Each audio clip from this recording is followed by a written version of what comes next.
to Mr. Dadler and going down the line. Thank you. So Dr. Jill Stein is running on well, first of all, she wants to tackle the biggest issue of our generation first. Her biggest issue she wants to tackle is climate change. She thinks it's the thing that, and she's correct in saying that it's the thing that our generation is the biggest problem we have to face. And she plans to do that by shifting to 100% clean renewable energy by the year 2030.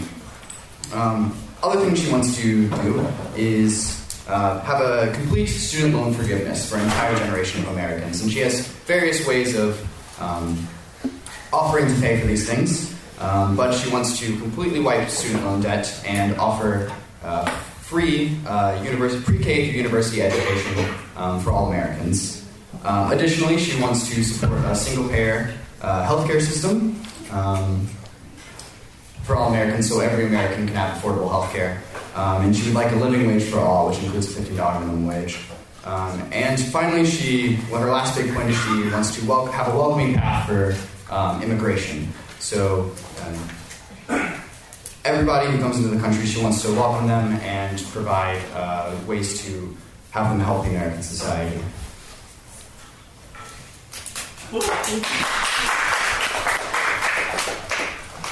Moving on to Ms. Pearson.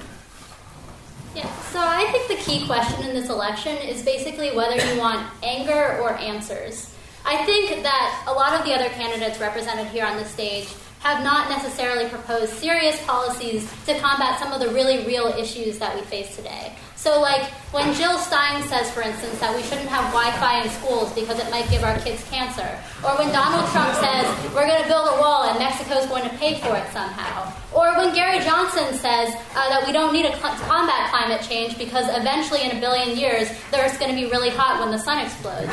These are like real things and real solutions that they're offering to problems that are actually really serious and really dire and we need to deal with. I think Hillary Clinton sweats the details. She really cares about policy, and she has real answers to get things done. I think Hillary Clinton is a progressive, and her record proves it. A lot of us are probably going to sell out when we graduate from college. Hillary Clinton didn't. She chose to go work for the Children's Defense Fund instead of taking what surely would have been a really high-paid job as a corporate lawyer. As First Lady, she was instrumental in getting 8 million kids health insurance under the Children's Health Insurance Plan. And also, as Secretary of State, she made providing education to women and girls around the world a priority. Also, like lesser-known thing which she did, which is really important as well. She made sure that trans individuals can have their real gender identity reflected on their platforms, on their passports, at a time when, basically no politician was pushing for trans rights. So I think it's really easy to get cynical and say that nothing can be done. I think that we've seen real progress in the last 8 years. We've seen 11 million more people get health insurance. We've opened relationships with Iran and Cuba. We've ensured marriage equality, and we've passed the Paris climate deal.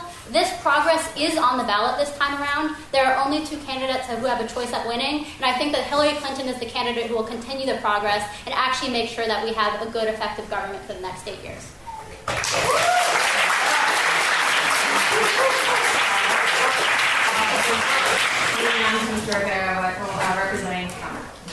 Alright, thanks to everyone for being here. Thanks to all of us who are doing this. Thanks to Patrick, DG, and Jamie. Thank you so much. Our country right now is at a crossroads because we have to decide who we are and what we're doing. We spend more on healthcare than any other nation in the world, and we have nothing to show for it. We tax our citizens at an unimaginable rate, and we do the same to our businesses, crushing our economic growth. We limit our energy capabilities instead of utilizing all of our natural resources, also hampering our economic growth.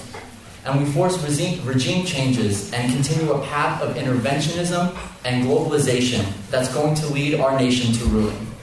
We find ourselves asking if we're even a nation of laws anymore. We don't protect the sanctity of life, a principled conservative Supreme Court, protection of the homeland, legal immigration, economic opportunity. We don't protect any of these anymore. These are issues that Donald Trump has raised, and they matter. They matter because we can change our world for the better if we're smarter about what we do and how we do it.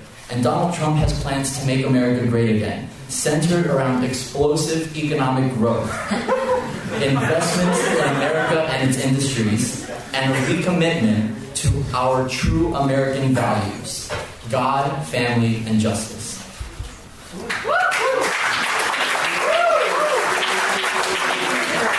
Now we're going on to Mr. Guerra representing Johnson. All right, well, thank you, Jamie, for agreeing to moderate the space. Thank you to Michael, Miriam, and the Lesser Gilbert also for being here. Thank you to all of you who came out. In preparation for this debate, I have memorized the entire Wikipedia page for Aleppo. So I look forward to the more policy section.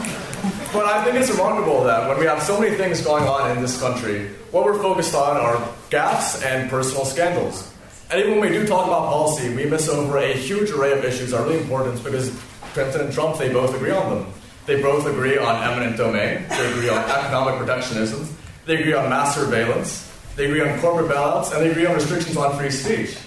I think that without having a third voice like Gary Johnson in these debates, we miss out on addressing any of those issues. Many of you know libertarianism as the political philosophy espoused by that one freshman kid in your class who read Ayn Rand once and now is joking about it. Or maybe you know it from your crazy uncle who hides in the Appalachian Mountains and thinks that the government's going to come get him. But what libertarianism is grounded in is the belief that you know best how to govern yourself and that no one else has the right to govern you. As governors, Gary Johnson and Bill Weld cut taxes, they reined in wasteful spending, and they left their states with more infrastructure than they had when they left. So as presidents, they would do very much the same thing. And All right, now we're going to move on to the individual questions, just to reiterate how this is going to work. I'm going to ask specific questions to individual representatives, and you're each going to have 1 minute to answer the question. And then when you are done answering the question, any of the representatives may respond with a 30-second rebuttal if you raise your hand, and then I will acknowledge you. So the first question goes to Mr. Davenroy. Mr. Davenroy, Dr. Stein wants to transition to 100% clean energy by 2030. First of all, is this possible?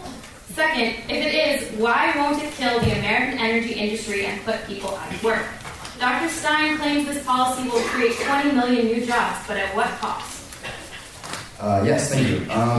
So Dr. Jill Stein is championing this thing called the Green New Deal, which she likens to a World War II scale national mobilization to halt climate change.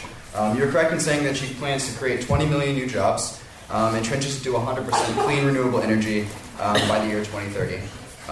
You asked how she plans to sort of make sure that the economic impact of this doesn't affect workers. She plans to transition these workers into the field of renewable energy and/or support them with full benefits and wages until they can find other jobs. So that would not be an issue. And she believes that energy is a human right, and that if we can transition to clean renewable energy, it is in fact possible. And yes, that's. I have a follow-up question to that. Experts have said that you don't have the capacity to get to that point by 2030. You just don't have the technology. So how would we innovate to get to that point by 2030? I believe that it would be possible to bolster our research and development by shifting funding from, say, cutting military spending to clean renewable energy. And in that, I have full confidence that mobilizing these resources would allow us to develop the technology needed to make that happen. Great, thank you. I have a response. Yeah. Yeah, so I think the reason the numbers don't sound like they add up on this is because they really, really don't. This plan would be not only incredibly expensive, but Jill Stein says it would be entirely covered by reduced healthcare costs because there wouldn't be gas fumes anymore. That doesn't make sense. She doesn't have a way to plan to pay for this. Hillary Clinton does have a plan that makes sense and can be paid for. She's going to dramatically increase our investment in solar panels. A lot of her plan can be accomplished just by the executive branch, so it wouldn't even have to go through a really reluctant Congress, frankly. And I think we realistically actually can get things done on climate change. Thank you, Ms. Pearson. Yes, I do have a response.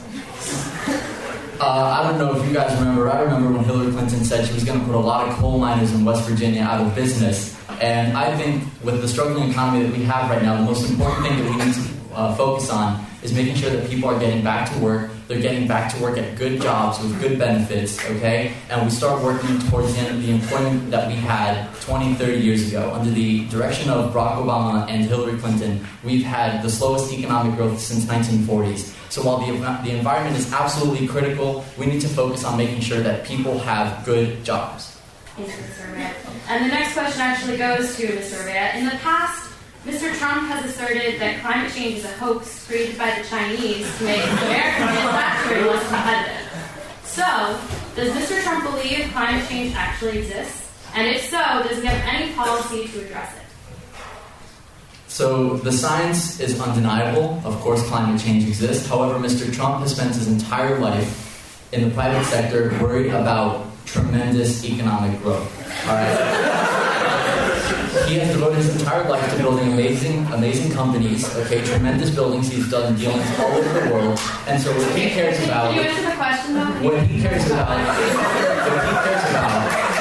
is the economy. Because the environment doesn't matter if people can't afford quality health care. The economy doesn't matter if people can't afford their homes, if they're living paycheck to paycheck. So the most important thing to Donald Trump, to Mr. Trump, is yes, let's protect the environment. Of course it matters. But let's not hamper economic growth by crippling our coal industries, our natural gas industries, our oil industry, our fracking industry that's just coming to bloom. Just to clarify, does Trump have any policies to address climate change? He's going to have the best people. He's going to have the best people who are going to make sure that we have environmental laws that don't cripple our businesses and destroy our economic sectors while also protecting the environment. All right, the next question goes to Ms. Pearson. Now, during a CNN town hall debate in March, Secretary Clinton said that she recognized that her environmental policies would put most coal miners and fossil fuel companies out of business. What would she do to make sure these people are not left behind and unable to find employment in the future? Yeah, so this is a serious problem, and to deal with it, Hillary Clinton has a pretty comprehensive plan to invest in rural communities and ensure that those people are getting job retraining, to ensure that they have new work opportunities, they have the educational opportunities to get there, and that we're reinvesting in infrastructure in those communities so that people actually are able to get to the jobs when we create the jobs. What I will say is I don't think that coal is a good, sustainable way to build an economy in the long run. I think coal is expensive and has a high number of externalities for people and communities. The other thing is we can invest in renewable energy jobs, and we can make basically America the renewable energy superpower in the 21st century. And I think that's something that's we can accomplish if we're willing to subsidize these industries a lot, and that's something we will accomplish under Secretary Clinton's plan. So yes, we can replace those jobs. We can replace them with things which are more sustainable and don't destroy the health of those communities, and we can do jobs retraining in those communities to help them out. There are no responses, then we're going to go on to the next issue area, which is Syria, ISIS, and Russia. This question goes to Mr. Guerra. Governor Johnson notoriously had trouble identifying the Syrian city of Aleppo in an interview on MSNBC. Despite this, he seems to have a pretty serious policy of non-intervention in the region. How is this policy of stepping back from the conflict actually going to bring it to a close? Well, I think it's important to look at why the Syrian conflict has escalated to the point that it has. And there's this belief that somehow if we put troops on the ground and that if we bomb people, we somehow create less terrorists. That's how we create terrorists in the first place, I think. And that's why Governor Johnson's plan of using diplomacy first, instead of using boots on the ground and military force in preemptive ways, would really make the Middle East a safer place. And as far as the Aleppo comments, again, I will admit, if you want a presidential candidate to be your teammate for geographical trivia, Gary Johnson is not your guy. But I don't think that's necessarily as disqualifying a statement as some of the other candidates have. I mean, Donald Trump says he would order the U.S. military to commit war crimes, and Hillary Clinton supports even more intervention, and she voted for the Iraq War. I think both of those are a lot more disqualifying than not knowing a city in Syria.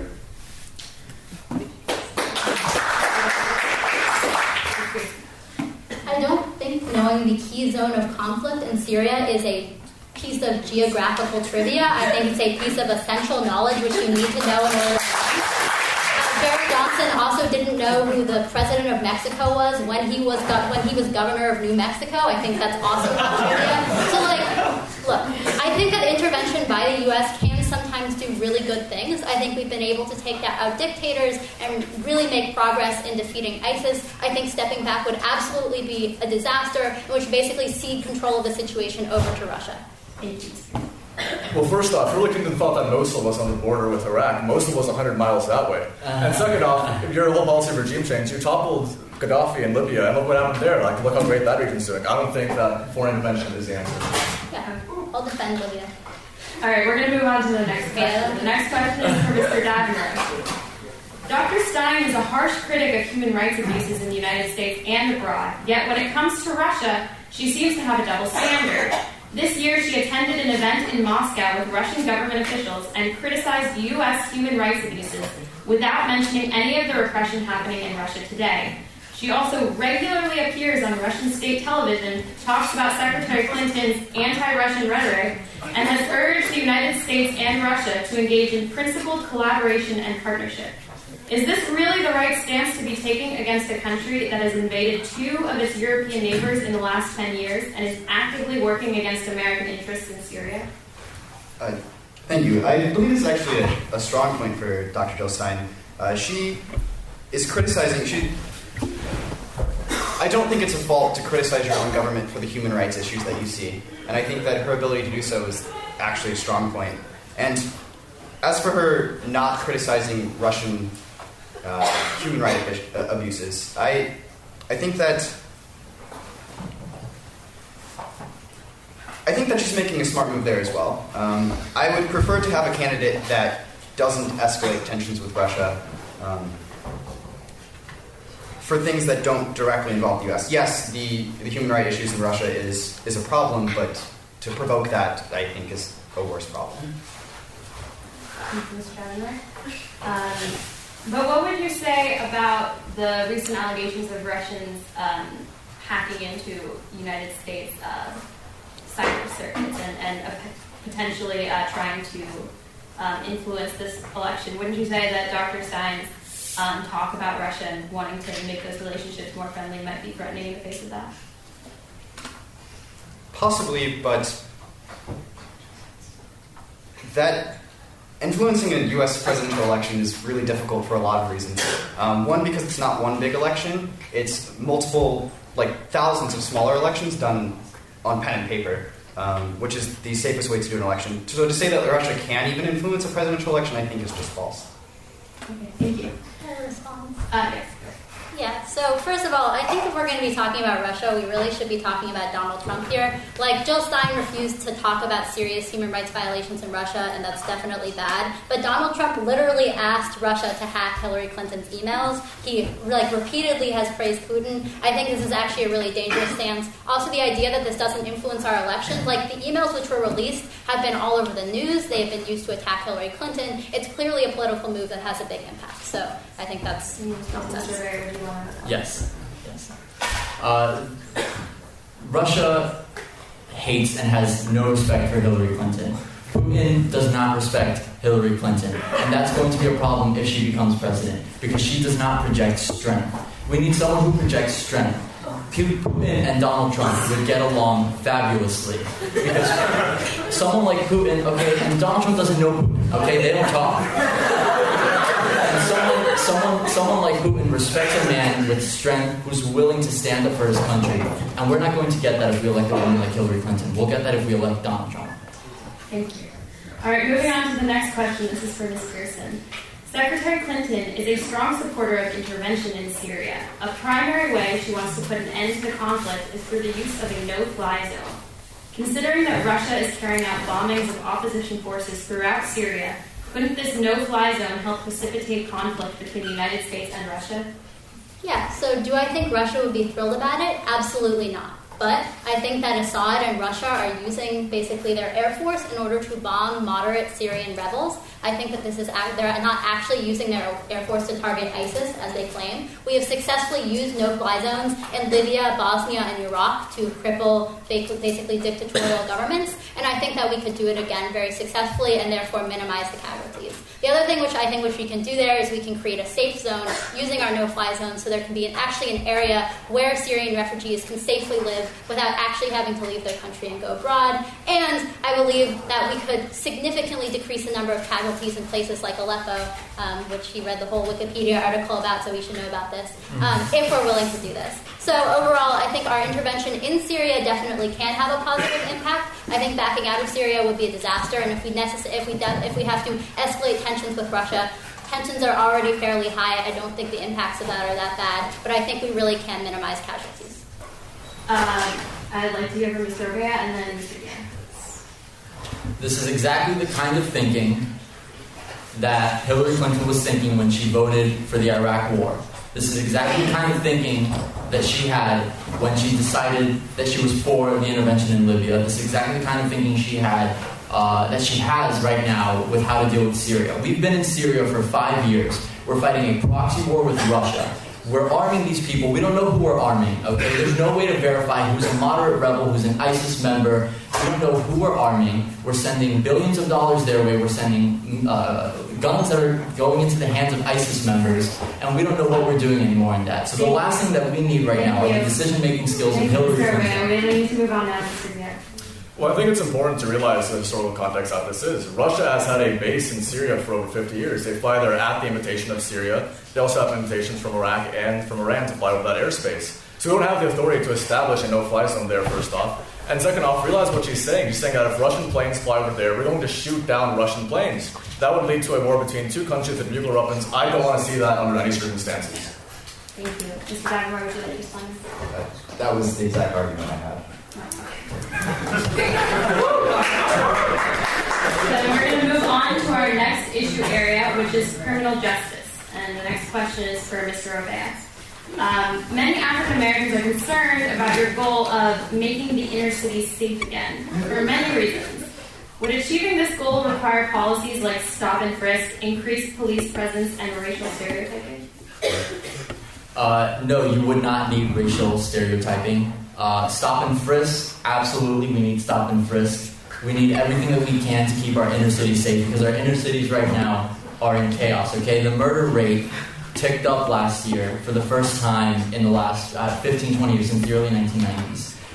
So what we're seeing right now is a breakdown of law and order. And if there's someone that is hurt the most by that, it's our inner city citizens, okay? It's those that are living in areas of high crime, with rampant drug use, with no jobs, no infrastructure. And so what we need to do is make sure those communities are safe, stop and frisk, increase policing, better communication between the police and the communities that they serve. And also we need economic programs. We need economic growth in those areas so that people have jobs, because the best thing for inner cities, the best things for people that are doing things they shouldn't be doing is a paycheck. Well, I have a follow-up to that.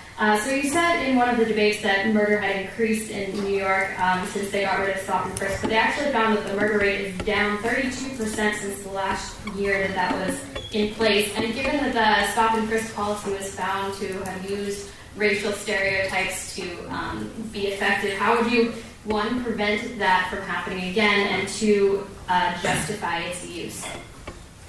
So the murder rate actually went up last year for the first time, as I just stated. Right, but the murder rate in New York, where they were using stop and frisk, went down 32% after stop and frisk was stopped. Yeah, but Donald Trump's running to be president of the entire United States, not just New York City.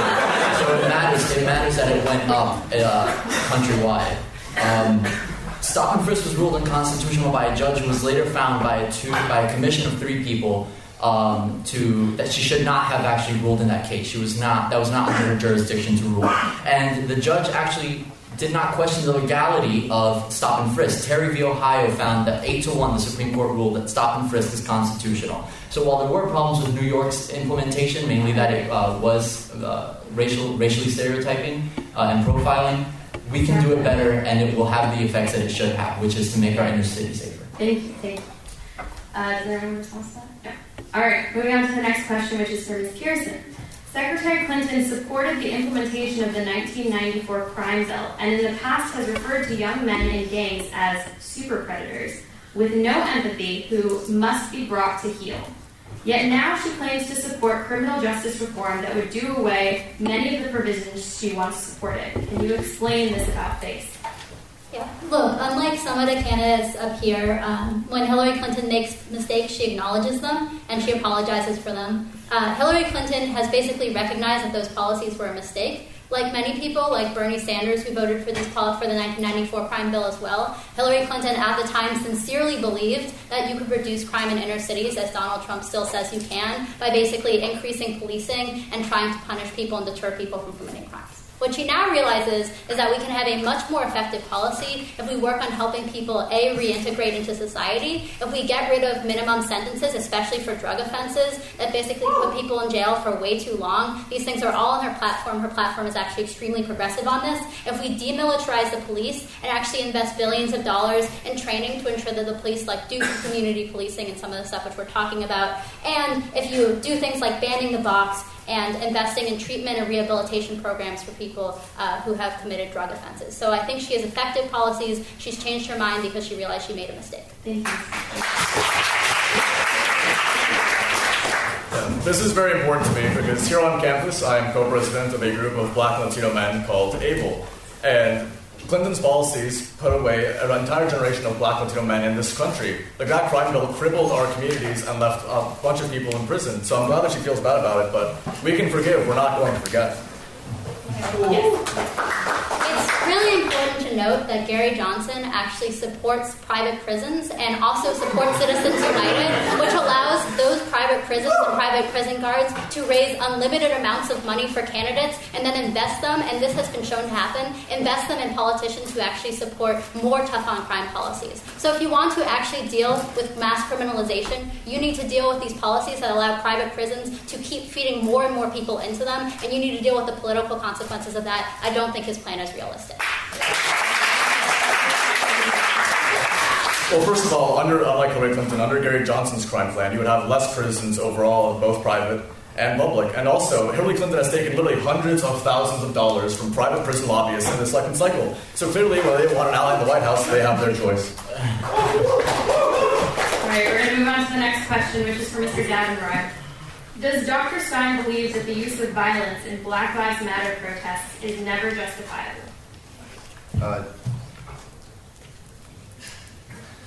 I think Dr. Jill Stein supports the Black Lives Matter movement in all forms. I believe that she thinks that that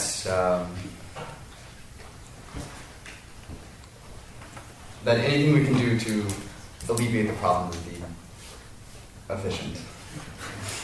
So just to clarify, you're saying that she does support the use of violence? I actually don't know. All right, we're going to move on now to our next topic, which is trade. And the first question goes to Mr. Orbea. Mr. Trump has said that he wants to put 45% tariffs on Chinese and Mexican manufactured goods coming to the United States.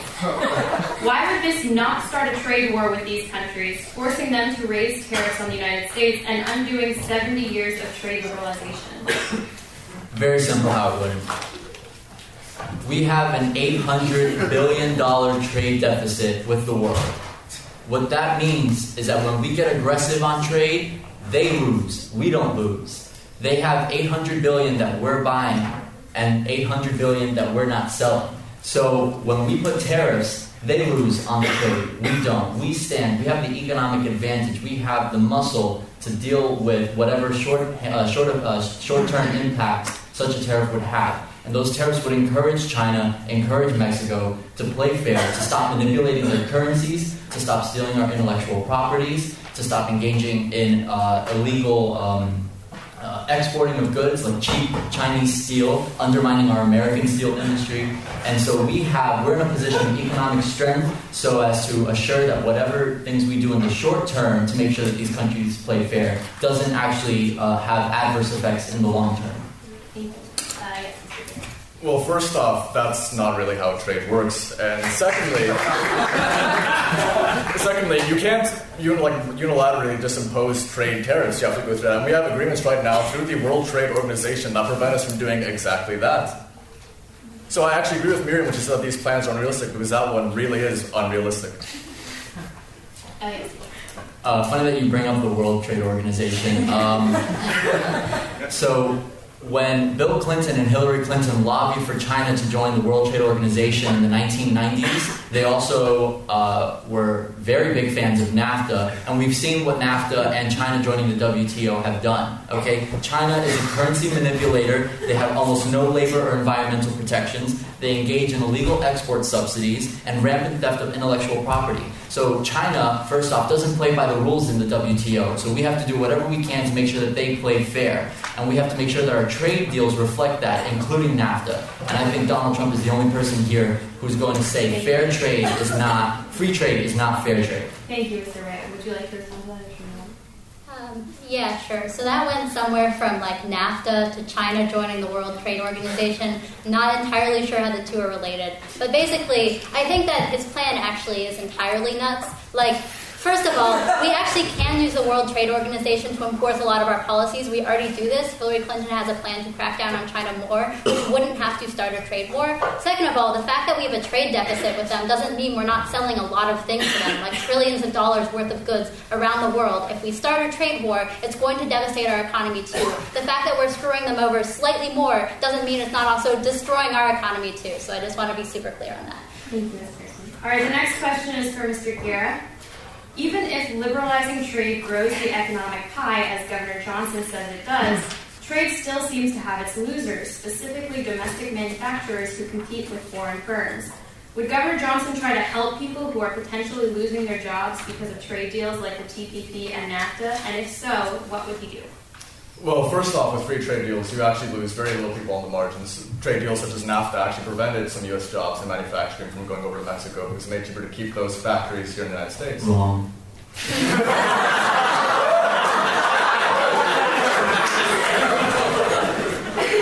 And secondly, with these trade deals, all sorts of new jobs get created that those jobs can transition to. It's not like these jobs lose and then all of a sudden new jobs aren't created. So on a net, they actually create more jobs.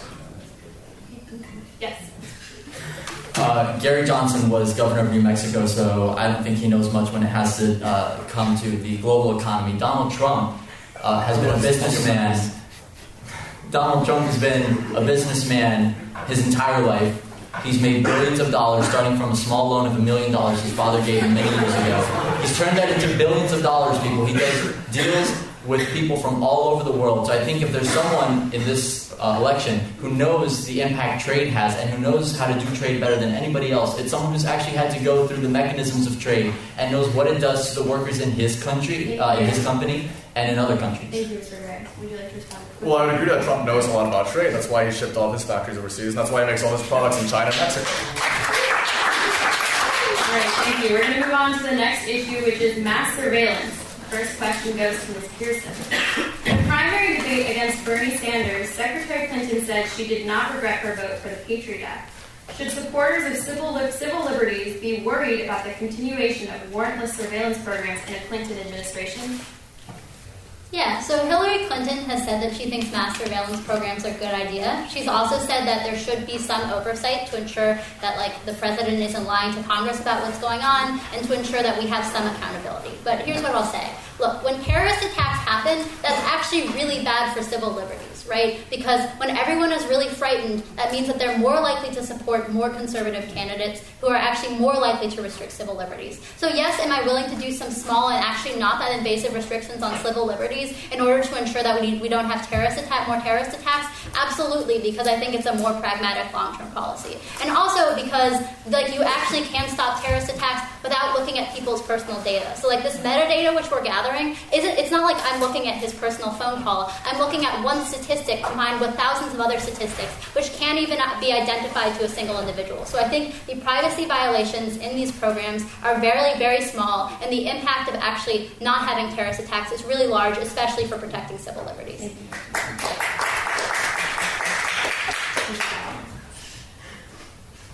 I'm curious what you would think about there being no actual evidence to support that mass surveillance I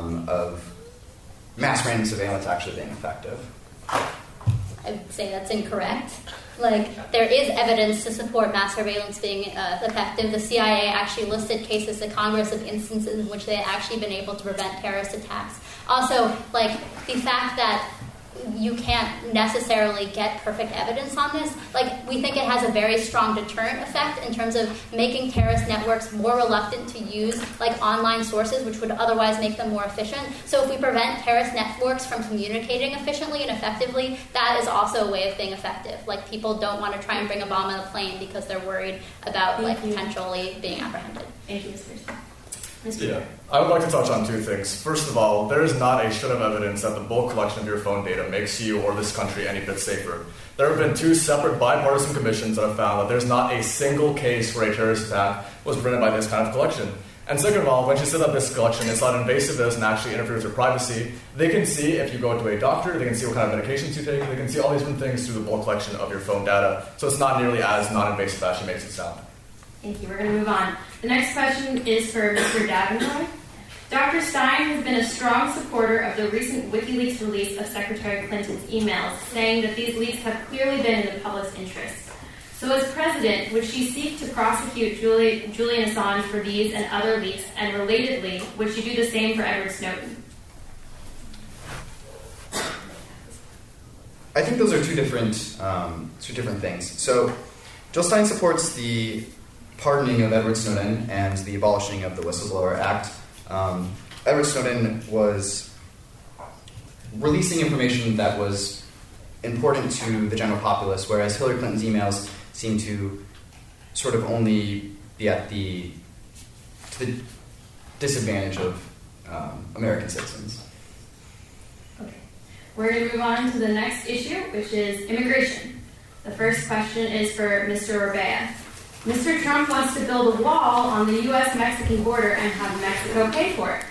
How is he going to make them pay for it, considering they clearly do not want to? First off, Mexico is going to pay for the wall. And here's how we're going to do it. Okay, first off, Patriot Act Section 326 compels financial institutions to demand identity documents before opening accounts or conducting financial transactions, and the executive branch can issue detailed regulations through that section. So Trump will amend the section to include wire transfers, because Mexico receives $24 billion a year in remittances from illegal aliens in our country. They'll pay the $5 to $10 billion that the wall takes to make sure that those $24 billion keep coming in every year. And if they don't do that, we limit the amount of visas that we extend to citizens of Mexico, because they want to get rid of their people and they want to send them our way. And if they don't fall for that, then we're going to raise the price slightly of the visas, and then we'll more than recoup the cost of the wall. But the wall will be built, and Mexico will pay for it.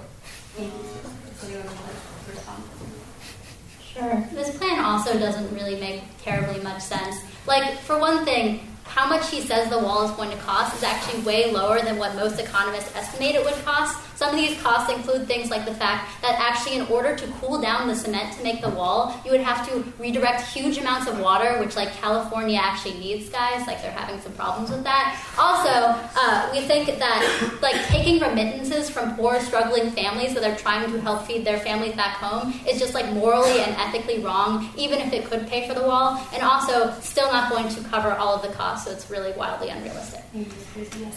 What's morally and ethically wrong is that we have millions of citizens in this country, legal immigrants or people born here, that can't find jobs, that have been killed by illegal immigrants, that don't have good benefits, that are seeing their benefits cut because we have millions of illegal immigrants taking our jobs, taking our benefits, that are coming in and they're making a mess of our country. So that's the actual moral problem of this country. Are we a nation of laws that's going to put the American people and those who came here legally first, or we're going to put those who came here illegally and broke our laws first?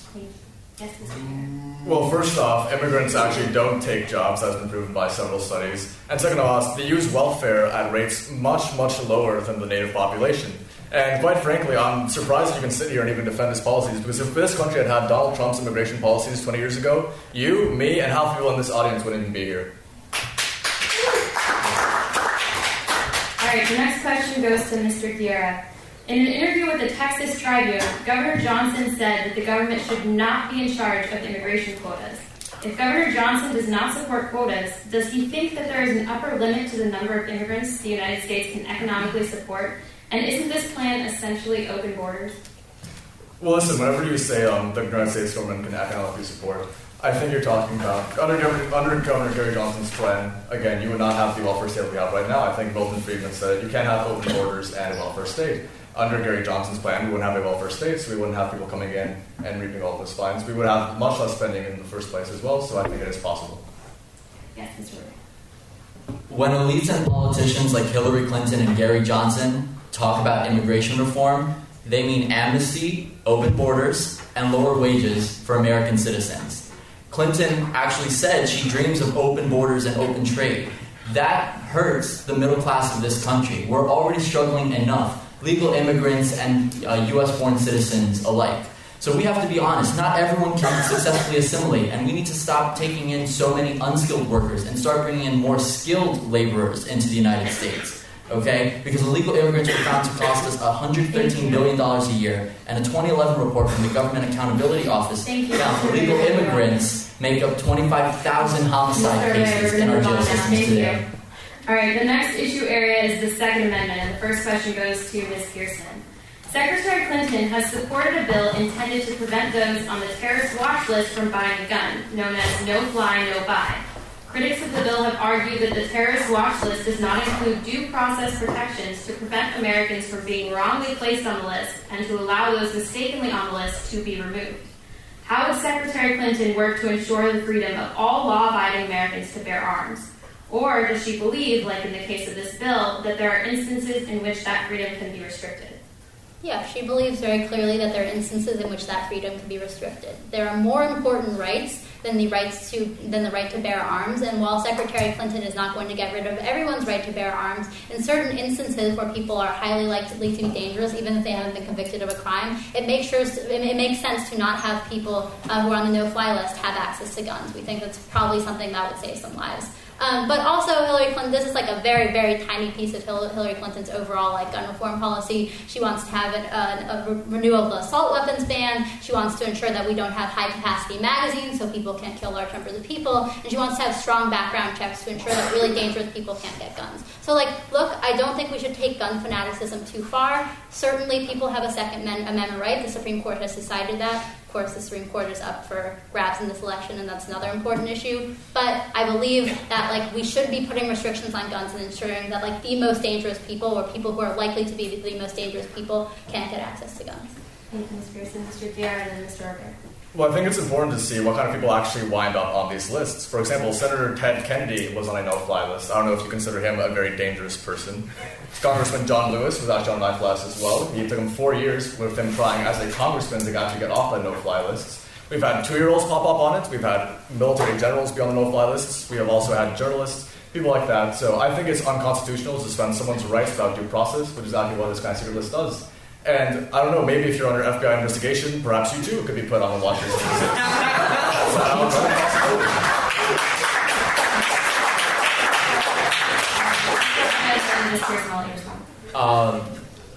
Miriam was right when she said that that's a very small plan, part of Hillary Clinton's plan for the Second Amendment, because her plan for the Second Amendment is that there should be no Second Amendment. The Second Amendment is the Second Amendment for a reason. Our founding fathers knew that one of the most important things was the right of the people to bear arms and to protect themselves. So when Hillary Clinton says she wants to, have very small measures to protect you, what she means is she wants to make it harder for you to exercise your Second Amendment right to bear arms. That's not right. Thank you, Mr. Ray. Ms. Pearson. Yeah, so first of all, I'm sure Hillary Clinton would be happy to give up her Second Amendment right due to said FBI investigation if it would mean that literally no other terrorists, if it would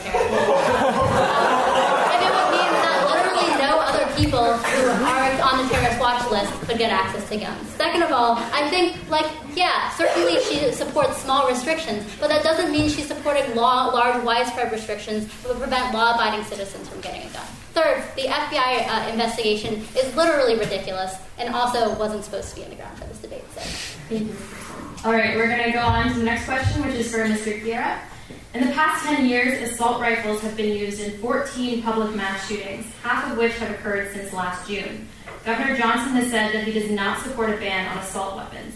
What policies would he support to reduce the numbers of deaths from these mass shootings? Well, I think it's important to look at these numbers in context. In terms of actual firearm deaths, assault rifles were used in literally about 5% of them. If you look at overall firearm deaths, that's 0.0114. You have a greater chance of getting a 4.0 at Swarthmore than you do of actually being shot with an assault rifle, which I think is saying something. As far as policies, he's not going to support policies that don't actually do anything. Like, if you look at mass shooters in the past, they've all been through background checks, they've all gotten their guns in a legal way. I don't think that if you have to make it harder for someone to exercise their rights in order to be more safe. So, just to clarify, what policies would he support to make people safer? He's talked a lot with Bill Wells about forming a FBI task force. That's how, if you think about in the past, we had organized crime, we had an epidemic from about the 60s to the 90s. They took down organized crime with an FBI task force that worked domestically in this area. He has said that he would form an FBI task force specifically to try to pinpoint these attacks. Thank you. Senator Henderson.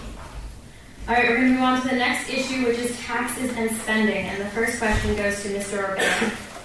Independent analysis has predicted that unless accompanied by very large spending cuts, Mr. Trump's tax cuts could increase the national debt by nearly 80% by 2036.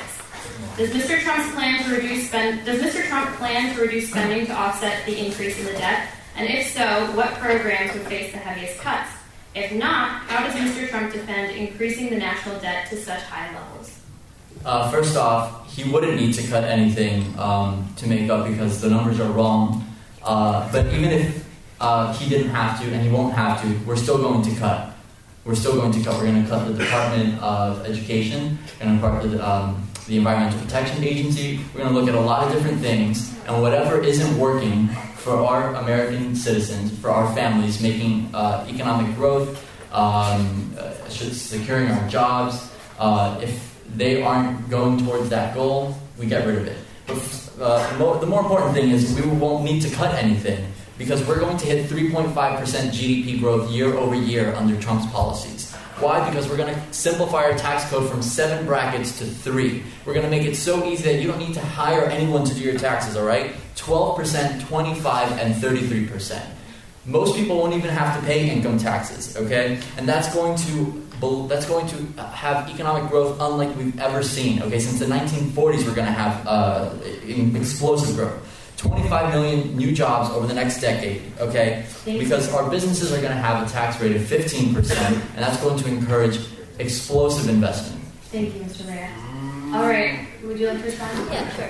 There's not an economist in the world who thinks that this tax plan makes sense. Like, I really think he would be hard-pressed to find one. He's going to add $7.2 trillion to the deficit. There's no evidence he's going to create this explosive economic growth. And you know what's actually really ironic? This plan literally raises taxes on 20 million middle-class families. And so we actually think this is going to do far more good than harm, and actually is going to really dramatically increase income inequality. I wish that Trump supporters knew how regressive his plan actually is and how much it's going to hurt their families. Thank you, Mr. Mayor. I'll let you respond when we're done. No, actually, they found that Donald Trump's tax plan is going to cut every single American's taxes, and it's this simple. If you're married making $50,000 a year with 2 children and $8,000 in childcare expenses, your current tax bill is going down 35%. If you're making $75,000 with $8,000 in childcare expenses, it's going down 30%. Everyone in America is getting a tax cut, and that's going to encourage consumer spending, and our businesses are going to get a massive tax cut, and that's going to encourage explosive investment in America. We're going to have a 10% repatriation tax on money coming back in, and that's going to balloon the economy. Thank you. All right, now we're going to move on to our final section, and in this section, I'm actually going to ask all the candidates to respond to a single question, and you're each going to have 1 minute to respond in a particular order. So the first question I'm going to ask is, what sort of justices would your candidates appoint to the Supreme Court? And we're going to go in this order. Mr. Davenroy, Mr. Guerra, Mr. Orbea, and Ms. Pearson. Okay, so Jill Stein has not actually stated a specific justice that she would like to appoint. However, she does guarantee that the justices that she will appoint are progressive. One of her major points is she wants to overturn the Citizens United. She thinks that corporations should be treated as corporations, not people. And she believes that they should uphold the Constitution and the needs of the average person. Hillary Clinton has not ruled out appointing Obama to the Supreme Court. I think that would be pretty cool. She wants to appoint justices who will end Citizens United, will be generally liberal, protect a woman's right to choose, ensure that the policies, healthcare policies which Obama put in place can still stay in place in immigration policies as well. So I think if you're looking for liberal Supreme Court justices, this is the fundamental issue in this election, and Hillary Clinton's going to choose justices that probably support a lot of the policies that you care about. Well, I think one of the problems we have in the Supreme Court is that we have partisan judges right now. Republican and Democrat presidents don't appoint judges who actually understand the Constitution. They have litmus tests where they say, how will you rule on this case? And we're going to see if you fit into our own partisan ideologies. Gary Johnson's only requirement for justice would be someone who understands and respects the Constitution. And I'm very worried that she's mentioned President Barack Obama because he has committed multiple examples of overreaching his executive powers through executive orders. So if you think about that, if you have someone like Barack Obama who rules that those executive actions were legal, and then someone like Donald Trump gets into the White House, for example, he would then have authority to carry out all those things through executive orders. I don't want that. Thank you. Ms. Harper. So I agreed with Gilbert for the first half, and then went off the rails about my candidate. Yes, we need judges that don't interpret the Constitution. The Constitution is not Plato for judges to decide what is and what isn't. The Constitution has to be read as it is, as it was, and as it will be. That's the reason it's one of the greatest documents ever written. It's eternal. So someone like Donald Trump already has a list of 21 possible nominees to the Supreme Court, and he wants representation. He wants a diverse Supreme Court. He's thinking of people like Robert Young, a conservative African-American jurist who's the Chief Justice of Michigan's Supreme Court, Federico Moreno of Florida, and many other esteemed judges from all over the country. Thank you, Mr. Mayor. The next question is, most economists argue that income inequality has increased dramatically in the last generation. Do your candidates think this is a bad thing for the country? And if they do, what is the biggest policy they'd implement to reduce it? And we're going to go in this order. Ms. Pearson, Mr. Guerra, Mr. Davidroy, and Mr. Orbea. Yeah, so Hillary Clinton absolutely thinks income inequality is a huge problem for the U.S. She thinks that it basically creates a situation in which middle-class families don't have a fair shot at getting ahead, and that's really a problem. The biggest policy she has to deal with it is basically implementing a significantly more progressive tax code, and also investing more in poverty relief programs and more in programs that do things like make education affordable for everyone. She wants to make college debt-free and make sure that everyone has the opportunity to get free K-12 and high-quality K-12 education. Thank you, Ms. Pearson. Mr. Guerra. Well, I think we talk about income inequality. One of the main logical fallacies people commit whenever they address this issue is that they think that we have a fixed pie, and that because 1% gets a larger share of it, that means other people don't get less. That's not the case. And even so, if you make 10 times more than what someone else makes, your life isn't necessarily 10 times better. Your car doesn't run 10 times faster. Your dog isn't 10 times cuter. It doesn't affect life quality as much. And what's important is that incomes have risen over the years, over time, and Gary Johnson's economic policies would keep supporting that rise. Thank you, Mr. Guerra. Mr. Davenport. Yes, this is one of Dr. Jill Stein's biggest points. She wants to create a living wage job for every American through various means. She wants to move a lot of jobs, create 20 million new jobs by 2030 with renewable energy, and she wants to completely eliminate student loan debt and make college free for all Americans. She also wants to increase the tax for the wealthy up to 55 to 60%, which would create a lot of new revenue that we could funnel into universal rights like healthcare. Thank you, Mr. Davenport. Mr. Orbea. Of course, income inequality is a big issue in this campaign, and I want to say Hillary Clinton for 25 years has been trying to fix this, and she can't get it done. She's been in Washington since 1992. She can't get it done. She hasn't had a tax code that's fair, okay? And people like Donald Trump have taken advantage of a tax code, and much to his credit, have taken advantage of the tax code, and that's the reason why we have to fix it. And he's the only person there who knows how he's taking advantage of it, and he has to get rid of it because that's what's going to help our middle class. We need a tax code that focuses on the middle class. It doesn't have loopholes for rich people. We need trade deals that help the middle class, that doesn't kill it by shipping our jobs off overseas. We need to move on. The final question that I'm going to ask is, what single quality about your candidates, if you had to choose, makes them most fit to become our next president? We're going to go in this order. Mr. Orbea, Ms. Pearson, Mr. Davenport, and Mr. Guerra. Donald Trump tells it like it is. The man has been in business since as long as anyone can remember. He's a renowned American citizen who's done deals all over the world. He knows better than anyone what we have to do to get our economic engine going again, going faster than it ever has since the 1940s. He's the only one who has plans to rebuild our infrastructure, to get our people back to work, to have trade deals that benefit the American citizens, to secure our borders, and to make sure that we stop this false song of globalism and interventionism that our foreign policy seems to be guided by. Thank you, Mr. Rand. Ms. Pearson. Yeah, so I'd say one of Hillary Clinton's biggest strengths is that she's detail-oriented and listens to experts especially and to people about what problems they're facing. I think we're going to be seeing a gridlocked Congress most likely for the next 4 to 8 years. I think that we need a president who knows how to actually get bills through Congress, who knows how to sweat the details and make small things happen that actually lead to bigger changes. So I think she's a progressive who knows how to get things done, and I think that's what you'll be seeing in a Hillary Clinton presidency. Thank you, Ms. Pearson. Mr. Dyer. Yes, thank you. Dr. Jill Stein is by far the most progressive candidate. She is for the people. She wants to increase rights for everyone. She wants to make every American have a living wage job. She is the candidate of the people. Thank you, Mr. Dyer. And Mr. Pierre. Well, I think that no matter how partisan you may be, I don't think anyone in here has any delusions that either Donald Trump or Hillary Clinton can unite the country. I think something is wrong with our democracy when Congress has a 12% approval rating and a 94% re-election rate. I think that the two-party system is poisoning our democracy, and I think that Governor Gary Johnson and Bill Weld are the cure. Thank you. And now I'm going to allow each of the representatives to have 1 minute each for a closing statement, and then we will wrap things up. So we will be going in this order. Mr. Guerra, Mr. Davenroy, Mr. Orbea, and Ms. Pearson. All right. Well, thank you, Jamie. Thank you again, all of you, for coming out. When I step into that voting booth on November 8th, I'm going to be thinking about a lot of people that can vote. I'm going to be thinking about my parents who have immigrated here over 30 years ago from Mexico and who still are nowhere close to a path towards citizenship. I'm going to think about my girlfriend who has to fear about being banned from being in a new country when she goes back home to Bangladesh just because she's Muslim. And I'm going to be thinking about Vernon Dahmer, a civil rights leader from my hometown in rural Mississippi, who tried to get black people the right to vote and was burned alive for his efforts. And the only candidate that I trust to honor that legacy, the only candidate I trust to defend the rights of people who can't vote, is Gary Johnson. Thank you, Mr. Guerra. Mr. Davenroy.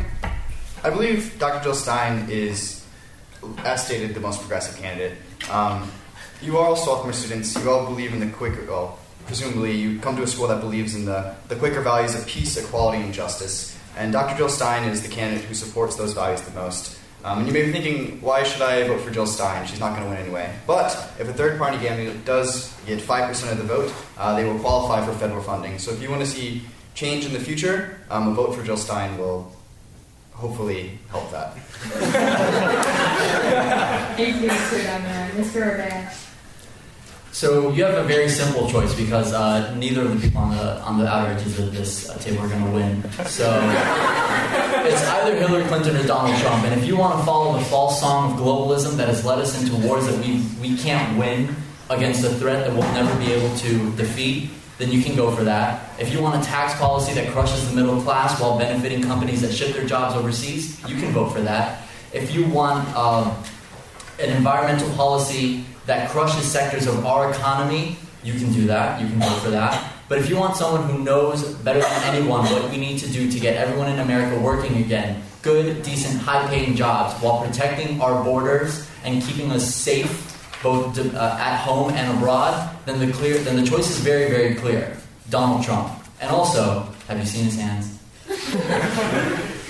Thank you, Mr. Orbea. Ms. Pearson. Yeah, so Donald Trump can be kind of amusing, but I think we should all be kind of freaking out right now. Because the truth is, this election is really close. Most of the polls that have come out in the last week have shown it to be a 1 to 2 point race. So if you are not furiously making phone calls, volunteering to canvass for the Hillary Clinton campaign, making sure that she actually wins this election, then you really should be, because the stakes could not be higher. This is not a person. Sorry, he's been pretending to be Donald Trump. It gets confusing. He is not a person who you want to leave with the nukes. This is not a person who you want to have in charge of our country. He's really dangerous, not not detail-oriented, it's a crisis. The third-party candidates, frankly, don't really have a chance of winning. They have a chance of getting to 5% in the polls, like maybe, probably not Jill Stein based on the polls. But what I will say is, like, them getting federally matched dollars is not going to be worth it if we have literally Donald Trump as the president of the United States. So what I think you should do is basically volunteer for the next few days, make sure you're going out and actually getting things done, vote for Hillary Clinton eventually because she actually has real plans to continue the progress of the Obama years. Thank you. That concludes the quadrannual Swarthmore Presidential Debate of 2016. Thank you all for coming out and